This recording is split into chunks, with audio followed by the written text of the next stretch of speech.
Selamat malam Bapak Ibu, kita akan mulai persekutuan doa kita. Mari kita tenang teduh di hadapan Tuhan. Amin. Mari kita akan angkat satu pujian, ku percaya akan Dia.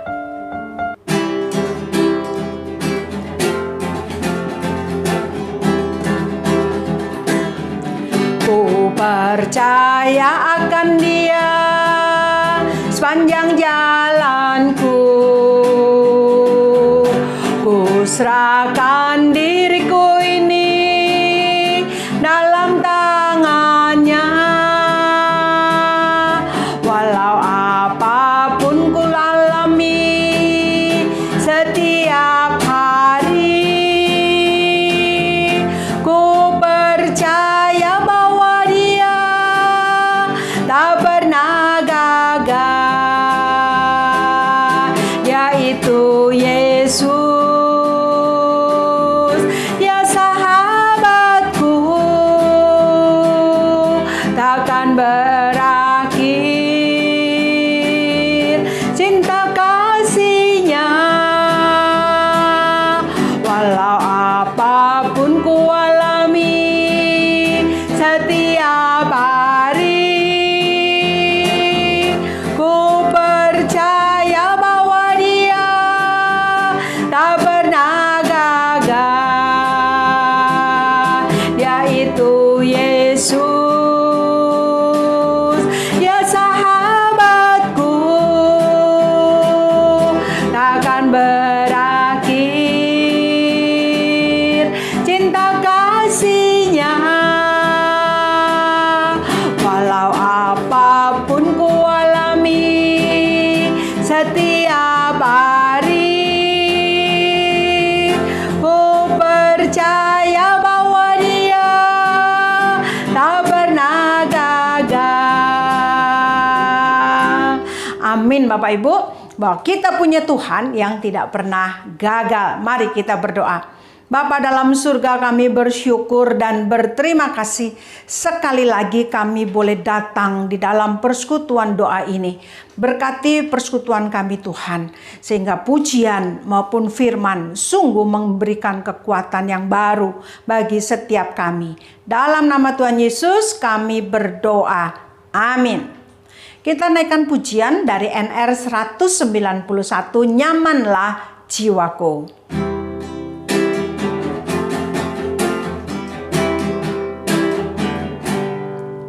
Ketika hidupku sentosa teduh, atau ku sengsara penuh, di dalam kasih-Mu ku tinggal teguh. Nyamanlah, nyamanlah jiwaku.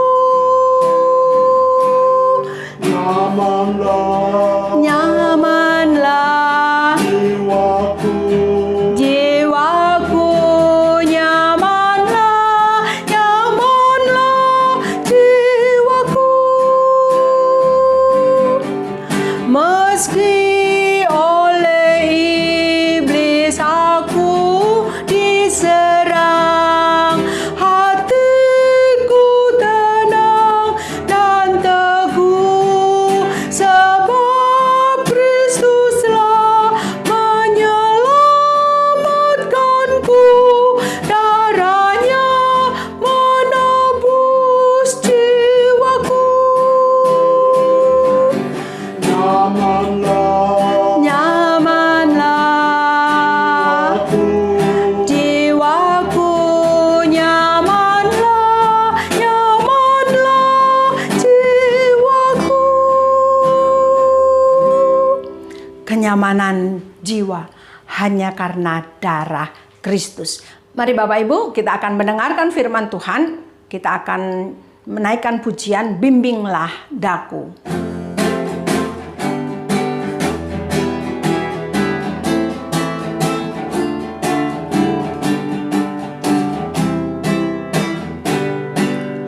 Bimbinglah daku ya Yesus, di sepanjang jalan hidupku. Firman-Mu bagaikan suluh, agar ku tak sesat di jalan. Tanpa Yesus di sisiku, tanpa Yesus membimbingku, tanpa Yesus menopangku, bukan jatuh. Dengan Yesus di sisiku, dengan Yesus membimbingku, dengan Yesus menopangku, ku tak jatuh. Tanpa Yesus di sisiku, tanpa Yesus membimbingku, tanpa Yesus menopangku, bukan jatuh. Dengan Yesus di sisiku, dengan Yesus membimbingku, dengan Yesus menopangku, ku tak jatuh. Mari kita berdoa. Bapa Surgawi, Bapa yang kami sembah dalam Tuhan kami Yesus Kristus, kami bersyukur kami boleh masuk dalam jam doa, dalam persekutuan doa kami malam.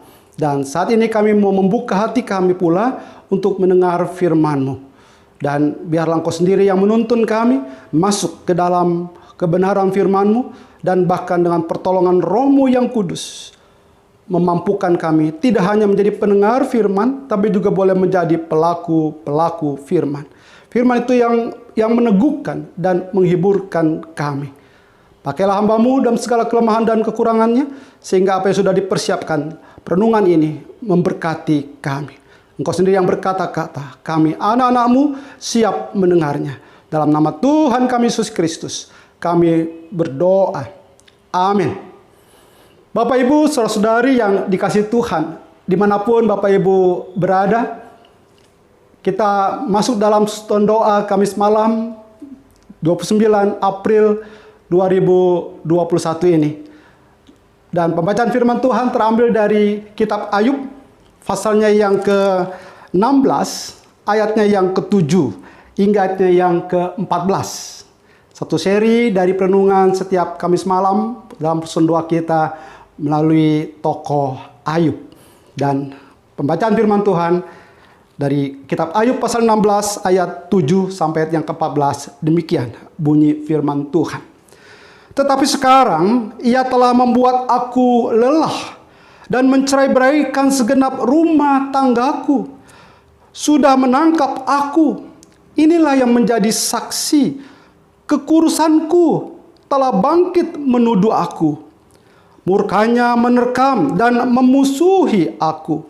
Ia menggertakkan giginya terhadap aku. Lawanku memandang aku dengan mata yang berapi-api. Mereka mengangakkan mulutnya melawan aku. Menampar pipiku dengan cercaan dan bersama-sama mengerumuni aku. Allah menyerahkan aku kepada orang lalim dan menjatuhkan aku ke dalam tangan orang fasik. Aku hidup dengan tentram, tetapi ia menggelisahkan aku. Aku ditangkapnya pada tengkukku, lalu dibantingnya, dan aku ditegakkannya menjadi sasarannya. Aku dihujani anak panah, ginjalku ditembusnya dengan tak kenal belas kasihan. Empeduku ditumpahkannya ke tanah. Ia merobek-robek aku, menyerang aku, laksana seorang pejuang. Demikian pembacaan firman Tuhan. Yang berbahagia adalah kita yang mendengar firman Tuhan, yang menyimpannya dalam kehidupannya sehari lepas sehari, serta yang melakukannya. Haleluya.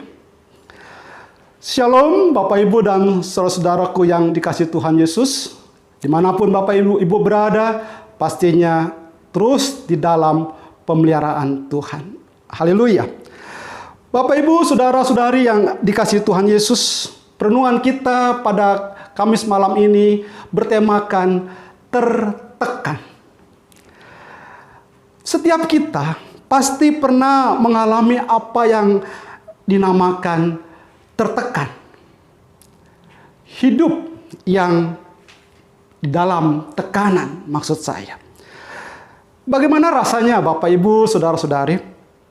Pastinya gak enak. Banyak faktor yang membuat hidup tertekan.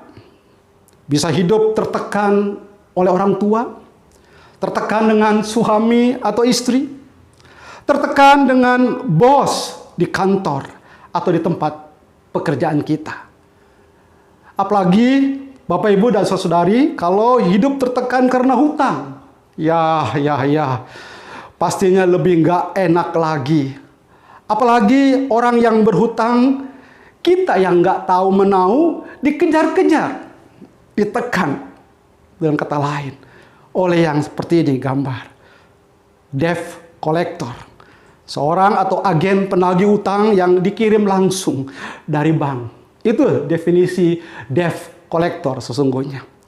Saudara yang dikasihi Tuhan, apa sih tekanan itu?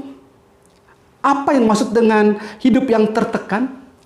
Saya melihat definisi atau rumusan daripada orang yang hidup tertekan atau tekanan seperti dalam slide ini adalah sebagian hal yang biasa daripada hidup kita.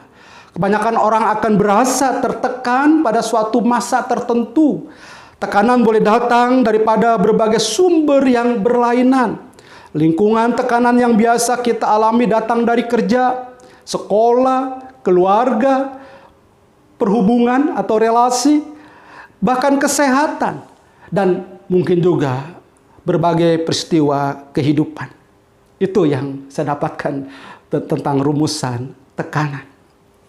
Bapak Ibu yang dikasihi Tuhan Yesus, pada masa ini hidup tertekan semakin nyata, bukan?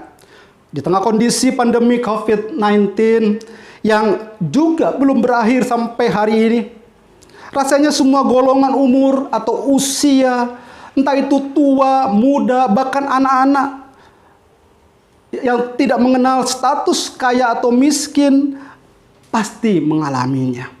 Dan bila dibiarkan akan menjadi stres dan ujung-ujungnya depresi. Bapak Ibu, saudara-saudari yang dikasihi Tuhan Yesus, demikian juga dengan tokoh kita dalam perenungan setiap hari Kamis malam ini, Ayub. Tidak hanya dibuat muak oleh sahabatnya Elifas. Dalam pasal 15 ayat 1 kitab Ayub ini, kita melihat bahwa bagaimana Elifas yang berkata-kata. Dikatakan, maka Elifas orang Teman menjawab. Dan dalam pasal yang ke-16, menjadi respon dari Ayub terhadap apa yang dikatakan oleh Elifas orang Teman ini. Pada pasal 16 ayat 1-2 kita bisa membaca di sana dikatakan bahwa tetapi Ayub menjawab, hal seperti itu telah acap kali ku dengar. Seakan-akan berkata, hei Elifas, penghibur sialan kamu. Suatu perkataan yang terlihat kasar.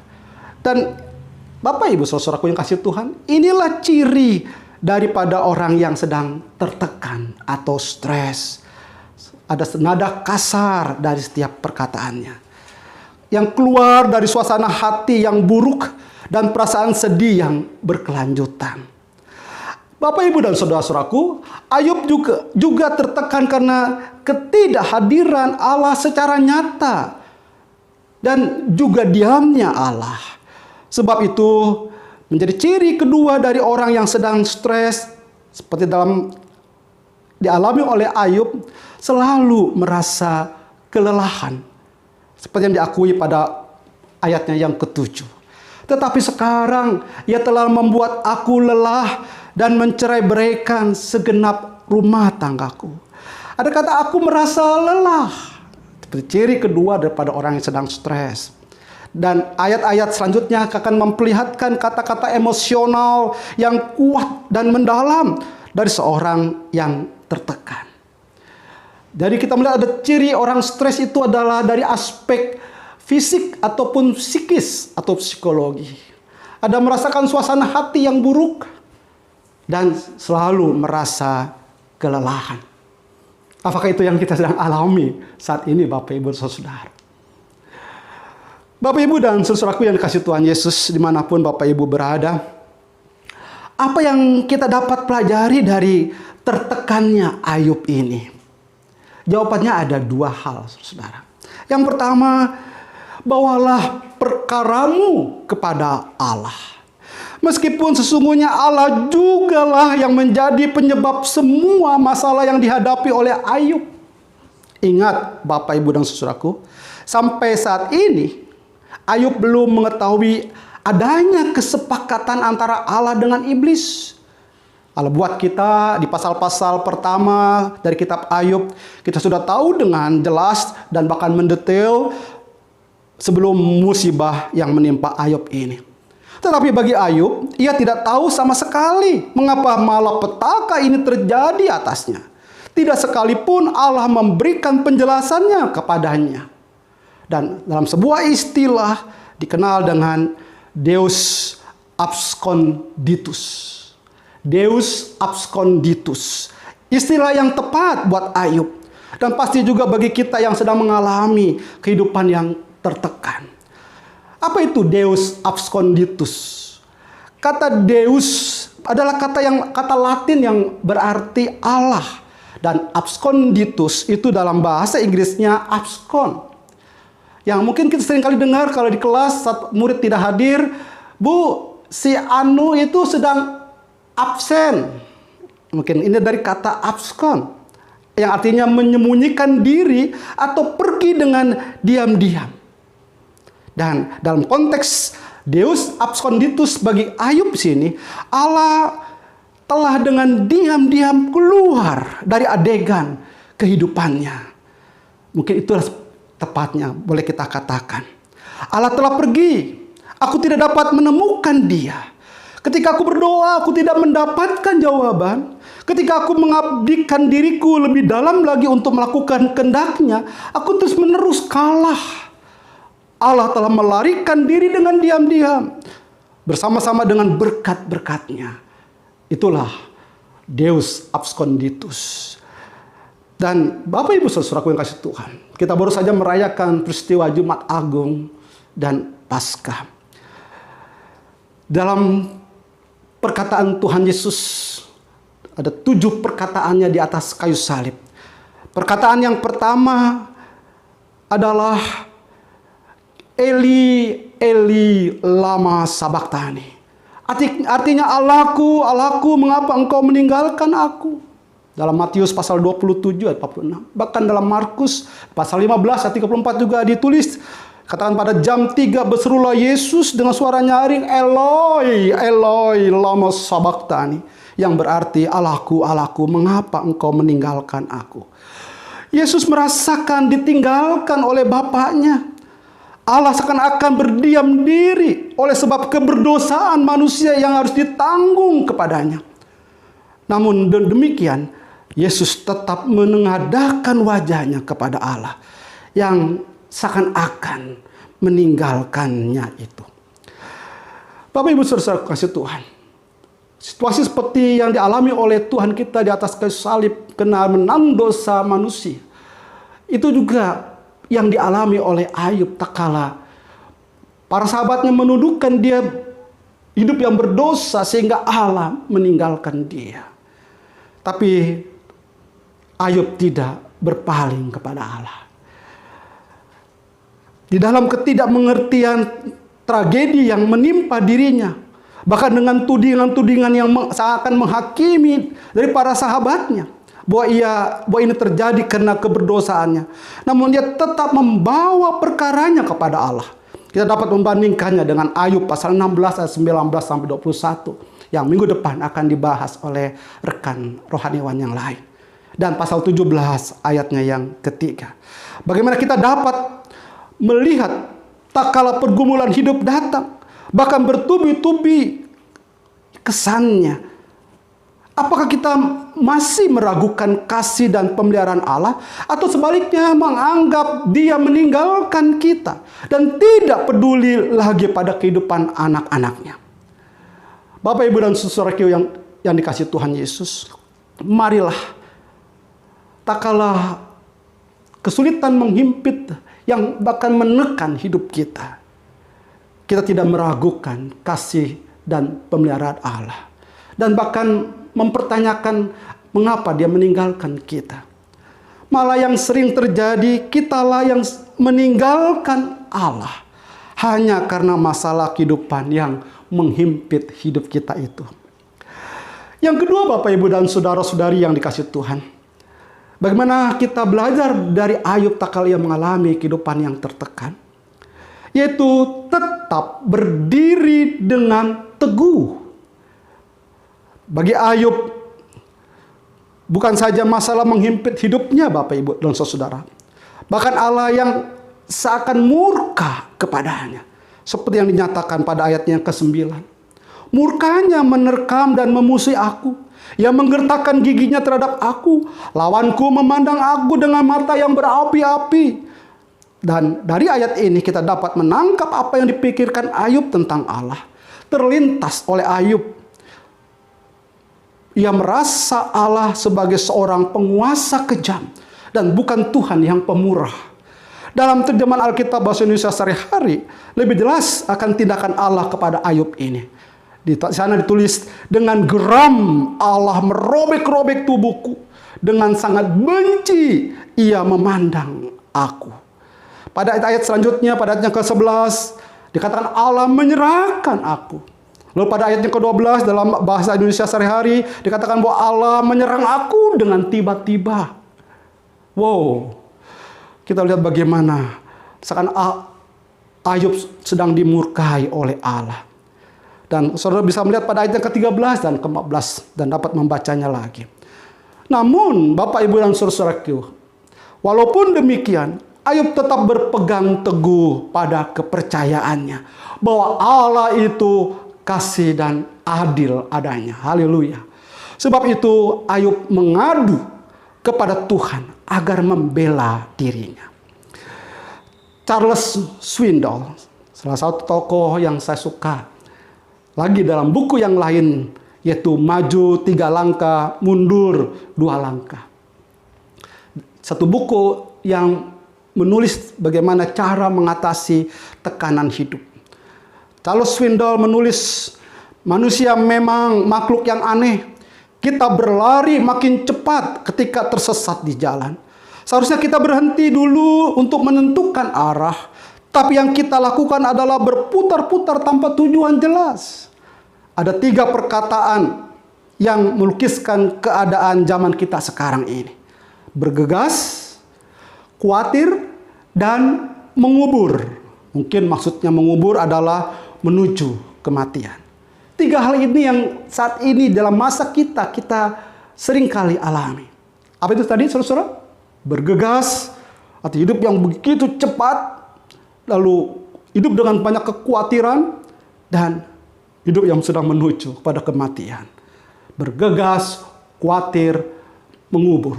Itu kata Charles Swindoll. Seharusnya, saudara, Charles Swindoll juga mengatakan dalam perlombaan hidup ini, pada saat kehidupan terasa menekan, kita perlu berhenti dan menentukan arah. Jemaat yang dikasihi Tuhan, Ayub melakukan hal ini dalam situasi seperti yang ia alami. Ia tetap menyadari dan bahkan mengakui bahwa Tuhan itulah Allah. Seperti pemazmur juga alami tak kala ada dalam kesesakan. Ia berkata dalam Mazmur pasal 46 ayat yang kedua, Allah itu bagi kita tempat perlindungan dan kekuatan. Sebagai penolong dalam kesesakan sangat terbukti. Kata kesesakan dari Mazmur 46 ayat yang kedua ini, dalam bahasa Ibrani-nya berarti dibatasi atau diikat dalam tempat yang sempit dan menyesakkan. Kita bisa menggambarkan sebuah kehidupan seperti di padang gurun yang sudah gersang, tandus. Seakan-akan kita sudah tidak lagi bisa kemana-mana, dibatasi. Malah juga kejepit batu karang. Situasi yang begitu parah, saudara. Pasti kita pernah mengalami situasi yang seperti ini. Tapi kita perlu berhenti seperti Charles Swindoll katakan tadi. Berhenti seperti yang Ayub lakukan untuk tetap diam dan berharap hanya kepada Allah. Bapak, Ibu, saudara-saudari yang dikasihi Tuhan Yesus, apakah saat ini hidupmu tertekan? Mari kita belajar pada Ayub. Bawalah masalahmu kepada Allah dan tetap berdiri teguh dengan mengandalkan kekuatan yang daripada Allah, bukan kekuatan dari diri kita sendiri. Bahkan bukan lari meninggalkan Tuhan dan mencari pertolongan kepada dunia. Tuhan Yesus sebagai imam besar agung kita, seperti tema dalam khotbah Jumat Agung, telah mengalami apa yang kita alami saat ini, saudara. Ia merasakan kelemahan kita. Seperti yang ditulis oleh Rasul Paulus dalam surat Ibrani pasal 4 ayat 15. Dikatakan bahwa sebab imam besar yang kita punya bukanlah imam besar yang tidak dapat turut merasakan kelemahan-kelemahan kita. Sebaliknya sama dengan kita, ia telah dicobai, hanya tidak berbuat dosa. Biarlah dalam saat kita tertekan dan itu menjadi satu pencobaan dalam hidup kita, kita bergantung, bersandar, atau mengandalkan Tuhan Yesus yang sudah mengalami apa yang kita alami. Dan ia menang. Dan dia tidak berbuat dosa. Biar juga kita tidak jatuh ke dalam dosa oleh karena kehidupan yang tertekan ini. Dan Tuhan terus dipermuliakan di dalam kelemahan-kelemahan kita. Selamat malam. Tuhan Yesus memberkati. Amin. Mari Bapak Ibu, kita akan berdoa syafaat. Yang pertama, kita akan bersyukur dan memuliakan Tuhan. Mari kita berdoa. Bapa di dalam surga, kami datang kembali ke hadapan-Mu dengan ucapan syukur yang tidak pernah berhenti karena Engkau sudah mengasihi dan menolong setiap kami. Engkau selalu hadir dalam kehidupan kami, memberkati dan memberikan yang kami butuhkan. Lebih daripada itu, kami bersyukur kalau beberapa hari kemarin kami sudah boleh melakukan ibadah emeritasi dan pentabisan. Biarlah kami boleh melihat tangan Tuhan yang terus menolong dan menopang jemaat Tuhan. Sungguh Engkaulah Allah yang patut kami tinggikan dan kami muliakan. Engkau kekal selama-lamanya. Engkaulah yang patut disembah. Terima kasih Tuhan. Dalam nama Tuhan Yesus kami berdoa. Amin. Selanjutnya kita akan berdoa bagi gereja kita. Kita doakan untuk iman dan kesaksian jemaat dan juga pergumulan mereka. Mari kita berdoa. Bapa di dalam surga, kami juga bersama-sama berdoa bagi iman jemaat-Mu, Gereja Kristus Jembatan Hitam maupun Pos Cengklong. Tuhan berkati di dalam setiap apa yang mereka hadapi, biarlah mereka senantiasa ingat ada Tuhan yang bersama dengan mereka. Engkau tetap hadir dan menolong mereka. Ajar jemaat-Mu Tuhan bersandar dan mempercayakan hidup mereka kepada Tuhan. Mereka yang sakit Tuhan menjamah, memberikan kesembuhan. Mereka yang sudah lansia Tuhan tetap pelihara. Berkati keluarga dengan sabar merawat anak-anak-Mu yang sudah lansia ini. Kami juga berdoa ya Tuhan, berkati setiap pelayanan yang dilakukan oleh gereja-Mu, Gereja Kristus Jembatan Hitam dan Pos, bila sungguh-sungguh boleh menjadi berkat bagi jemaat Tuhan. Terima kasih Bapa, inilah seru doa kami. Dalam nama Tuhan Yesus kami berdoa. Amin. Kita doakan juga untuk Paut Cahaya Kasih, biar Tuhan juga terus menolong dan menopangnya. Bapa di dalam surga, kami juga berdoa bagi Paut Cahaya Kasih yang Tuhan percayakan bagi kami. Kiranya Engkau juga menolong untuk pembukaan semester baru di bulan Mei. Tuhan campur tangan, Tuhan terus mengundang banyak anak untuk boleh bergabung bersama kami. Sehingga PAUD ini menjadi berkat bagi banyak anak-anak. Bapa di surga, kami juga berdoa berkati rekan-rekan guru, berikan hikmat-Mu, kekreatifan, berikan kuat kuasa-Mu, sehingga mereka boleh mengajar dengan sukacita. Berkati anak-anak, berikan kepandaian, kemampuan untuk mengerti apa yang diajarkan.